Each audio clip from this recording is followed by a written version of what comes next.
Hey guys, today I'm teaching you how to customize the confirmation emails your clients receive when they book with you through Acuity scheduling. This is a great way to keep things professional, add important details, and even include links or location reminders. So let's jump in. Head over to acuityscheduling.com and log into your account.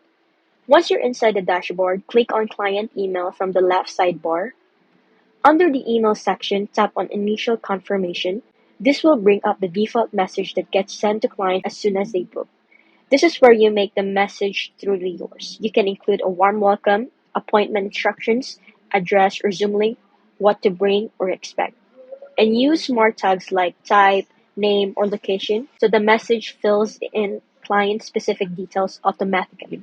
Previewing is only available on paid plans. You can format your message here using bold text, bullet points, or even add a clickable form or website link. Click Preview Template to check how your message will look in their inbox. Once you're happy with the content, just hit Save Template. Your updated email will now be sent automatically with every booking. And that's it. Your confirmation emails on Acuity are now personalized, clear, and professional.